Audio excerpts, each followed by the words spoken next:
안녕하세요, 제이제입니다. 오늘은 썸 탈 때 답장 받을 수 있는 카톡 팁 6가지에 대해서 말씀드려 볼게요. 구독과 좋아요, 알림 설정까지 해주실 거죠? 그럼 바로 시작할게요.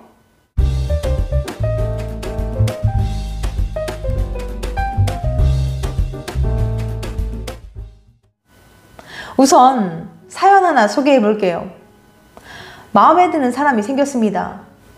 조모님을 통해 알게 된 사람인데 밝게 웃고 뭐든 열심히 하는 모습에 마음이 들었어요. 문제는 아직 저와의 관계가 조모임을 벗어난 적이 없다는 겁니다. 뭔가 발전이 있으려면 둘이 만나서 이야기를 나눌 기회가 있어야 하는데 아직 그럴 만한 상황이 없었어요. 과감하게 카톡으로 둘이서 밥 한번 먹자고 보내볼까 했는데 뭘 어떻게 말해야 할지 정말 막막합니다. 도와주세요.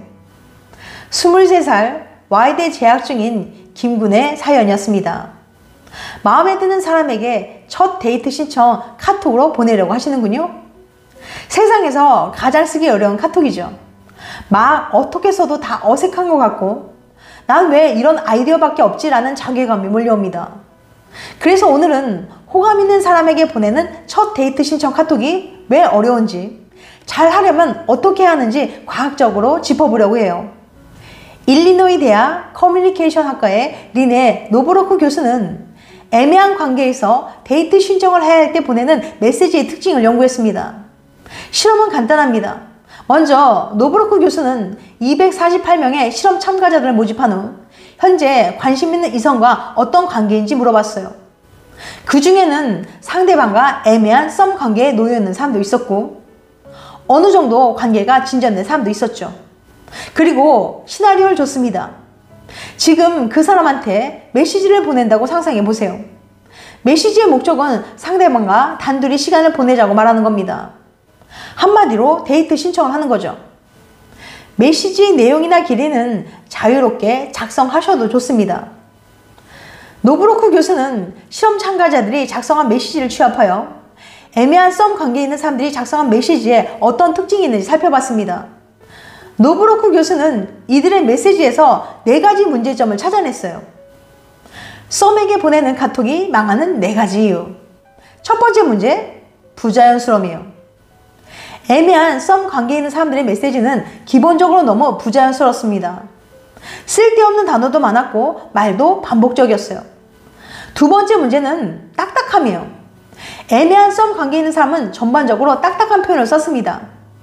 상대방의 호감을 얻으려면 친근하게 해야 할 텐데 너무 긴장한 나머지 오히려 딱딱하고 정석적인 말이 나왔죠. 세 번째 문제는 불명확함이었습니다. 애매한 썸 관계에 있는 사람은 상대방의 관계와 관련된 이야기하기보다는 괜히 날씨나 일, 학업과 같은 관계 이외의 이야기를 많이 했어요. 그리고 이게 데이트 신청인지 아닌지, 만나자는 건지 말자는 건지, 그냥 심심한 건지 의도가 불명확했습니다. 받는 사람 입장에서도 답답할 노릇이죠. 네 번째 문제, 그냥 별로임. 노브로크 교수는 별도로 메시지 평가단을 모집하여 사람들이 작성한 데이트 신청 메시지가 마음에 드는지 점수를 매기도록 했습니다. 결정적으로 애매한 썸 관계에 있는 사람들이 쓴 메시지는 다른 걸 떠나서 그냥 별로였어요. 이런 메시지는 데이트 신청을 해도 성공 확률이 낮을 거라는 평가가 줄을 이뤘죠. 아니, 첫 데이트 신청 메시지는 왜 이렇게 총체적인 난국에 빠지게 되는 걸까요? 노브로크 교수는 이 결과에 대해서 이렇게 설명합니다. 커뮤니케이션의 기본은 상대방의 상황과 감정, 맥락을 아는 겁니다. 인간은 상대방에 대한 정보가 많으면 많을수록 효과적인 대화를 할 수 있어요. 하지만 첫 데이트 신청을 하는 상황은 정말 정보가 없는 상황이죠. 상대방이 나에 대해 어떻게 생각하는지, 요즘 바쁜지 안 바쁜지, 이걸 어떻게 받아들일지 등 도무지 아는 게 없어요. 이런 상황에서는 상대방의 반응을 예상하기 어려워서 긴장도 많이 하게 되고 상대방이 거절했을 때 위협도 크게 느껴지기 때문에 아무리 말을 잘하는 사람이라도 제대로 된 메시지를 작성하기 어려운 거예요. 그럼 어떻게 될까요? 해결 방법 알려드릴게요. 사실 지피지기면 백전백승이라고 무엇이 문제인지 알면 답은 그 속에 다 들어있습니다. 실제 예를 들어서 한번 살펴볼까요? 첫 번째 사례. 너 뭐 토요일에 하는 거 뭐 있어? 이 메시지를 한번 보세요. 일단 뭐라는 말이 두 번 들어간 게 상당히 어색합니다. 뭔가 긴장했다는 티가 나죠. 또한 너 뭐 있어 라는 어감이 조금 딱딱한 느낌입니다. 친근한 느낌이 나지 않아요. 게다가 의도를 명확하게 명시하지도 않고 질문도 간접적으로 하는 것도 뭔가 답답한 느낌이 있습니다. 그럼 이 메시지를 한번 고쳐볼까요? 두 번째 사례. 우리 토요일 저녁에 영화 보러 갈까? 훨씬 낫죠? 문장도 자연스럽고 우리 갈까와 같은 말은 훨씬 더 친근하게 느껴지며 의도도 부담스럽지 않게 명확합니다. 이 연구에서 발견한 데이트 신청 메시지에서 흔히 저지르는 실수를 한 번만 점검해서 훨씬 더 좋은 메시지를 쓸 수 있을 거예요. 사실 근본적인 해결책은 자신감입니다. 위와 같은 문제가 나타나는 원인은 과도한 긴장과 자신감 하락이거든요. 게다가 다른 연구에 따르면 자신감이 없는 경우 메시지 작성이 더 어려워지고 스스로 메시지를 못 썼다고 평가할 가능성이 높아지며 자신감이 더 하락하는 악순환을 겪는다고 합니다. 별로 잃을 게 없다는 심정으로 믿져봐야 본전이라는 생각으로 자신감을 가지고 편하게 이야기해보세요. 결국 대화를 하면서 상대방을 편하게 만드는 가장 좋은 방법은 내가 편하게 얘기하는 거니까요. 썸 탈 때 답장 받을 수 있는 카톡 팁 6가지. 휴대폰을 손에서 놓을 수 없는 세상이 되면서 좋아하는 사람과 잘 되기 위해서는 첫인상뿐만 아니라 어떻게 연락을 주고받으며 이어나가는지도 상당히 중요해졌습니다. 쉽게 말해서 연애에서 연락의 기술도 필수적인 요소가 되었다는 뜻이죠. 그런데 좋아하는 마음이 클수록 쉽게 카톡이나 문자를 보내기 어려워집니다. 이때 성공률 높이는 팁들을 알려드릴게요. 첫 번째, 특별하게 시작하기. 안녕으로 시작하는 메시지는 개성이나 매력을 드러내기 힘들며 잘 기억에 남지도 않습니다. 따라서 평범한 인사보다 특별한 말로 문자를 시작하는 것이 좋아요. 이미 한번 만난 적 있는 사이라면 첫 만남 때의 기억을 떠올려 말을 꺼내보는 것도 좋습니다. 그때 상대가 했던 이야기나 옷차림 등에서 소재를 찾으면 특별한 시작을 여는 동시에 상대에게 관심을 기울이고 있다는 것도 보여줄 수 있어요. 두 번째, 철자 오류 피하기. 맞춤법 실수는 이성에 대한 호감도를 급락시킬 수 있는 위험 요소입니다. 따라서 맞춤법을 최대한 맞춰서 문자를 주고받고 흔하게 사용되는 비속어일지라도 친구 관계가 아닌 연인 전 단계에서는 피하는 것이 좋아요. 세 번째, 답장은 한두 시간 텀으로.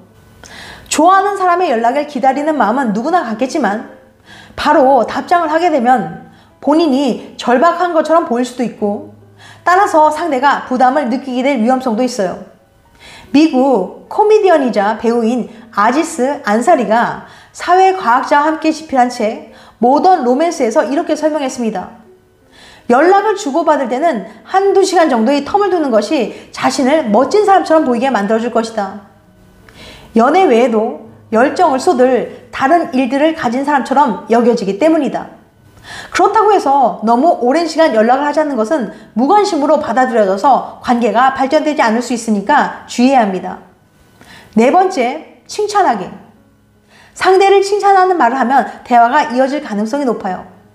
캐나다 온라인 데이팅 서비스에서 자사 메시지를 분석한 결과 여성에게 아름답다고 말한 남성들의 경우 답장을 받을 가능성이 제일 높았다고 합니다.